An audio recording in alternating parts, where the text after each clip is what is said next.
Hello friends, Juan Agustín Márquez here. I'm the director of The Last Colony. What you're about to see right now is a 5-minute video that I made just to show more on the interviews that I've already made with Aníbal, Acevedo and Kenneth McClintock.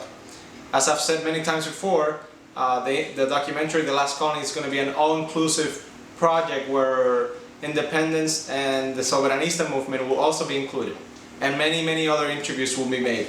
However, right now we're raising funds to make the full documentary, but I wanted to show you what we have done so far at the beginning of the project. So here it is, Aníbal Acevedo talking about Commonwealth and Kenneth McClintock talking about statehood.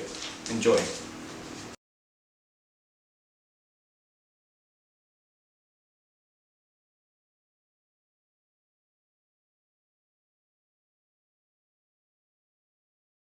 Is Puerto Rico a colony?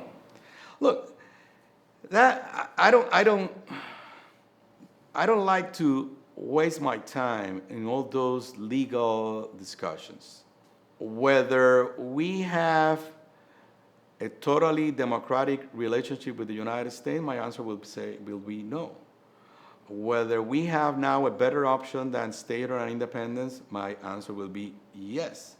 Do we need to improve this relationship in order to make it more fair and more democratic for the people of Puerto Rico? My answer will be yes. On the other hand, the people of Puerto Rico, whenever they have had a chance to express themselves, they have said they support Commonwealth. Support for Commonwealth status, for the territorial status we now have, has gone down from 70% in 1952 to less than 50% today, while support for statehood has gone up from 12% in 1952 to around 50% today. But the statehood movement is growing. No, I think it has been, it grew in the 70s and early 80s, and then it has, we're in a stalemate. But all the polls I have seen recently, they do have Commonwealth ahead of statehood. Now, if you see those numbers and you're on the losing side, why would you want to allow the people of Puerto Rico to vote? So they will come up with every excuse they can to deny the people the right to vote. Now there's going to be this vote in November 6th, which is a charade. No, the November plebiscite is not a politically motivated event. It's just another attempt of the statehood party, and this time to do two things. Many statehooders are not happy with the governor, and he's running for re-election, so he's mixing an election with a plebiscite, which is the first thing that you have to avoid. Making a decision who's going to be your governor for the next 4 years is something different from making your decision about the next generation, which is a decision about status. I think that two things are going to happen. Number one, people are going to use that ballot, the status ballot, to vote against Fortunio, to show how mad they are at the fact that he's using state status to mix it with the current, with the general election.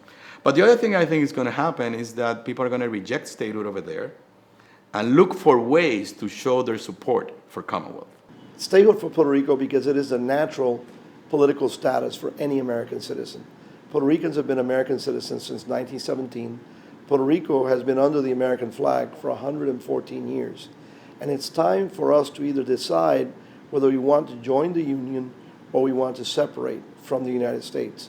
In order to answer why I think Commonwealth is the best alternative for the people of Puerto Rico, not only myself, the majority of the people have expressed that every time there is a chance. We need to go a little bit back and understand the history of Puerto Rico and the reality of Puerto Rico. Statehood will bring economic, political stability, and will give us seats at the table in Washington where decisions are made over our lives. For 114 years, others have been deciding for us without we participating at all. Under statehood, we would participate to the same extent as any other state of the Union. Statehood for Puerto Rico has never been really discussed in the U.S., in the mainland, and it has never been discussed the consequences for the U.S. of Puerto Rico becoming a state. And I think once they are discussed, the reactions is going to be very negative. In some cases, for good reasons, economic reasons, what we were discussing, And I think this is the big question for the U.S. Do you want to become a multinational state? That exists. But when you become a multinational state, you create new problems that you don't have in the U.S. right now. You have minorities, but you don't have you cannot say that any of the 50 states is, in terms of culturally and historically, a nation.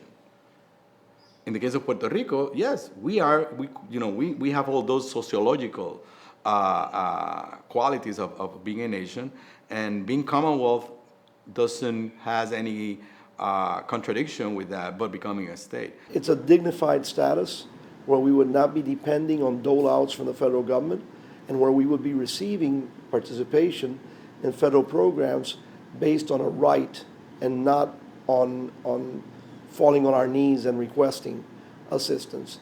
And anything that would be taken away from us, it would be because it would have been taken away from every other state of the Union. And anything that is given to us is given to us because it is a matter of right for all the other 50 states of the Union. The only argument they have is that under statehood we will get more federal funds. The false arguments against statehood include the falsity that we would lose our culture. It is basically losing, or at least putting at risk, your identity. But in terms of what's going to happen in Washington, nothing is going to happen, because this is not really a legitimate self-determination process.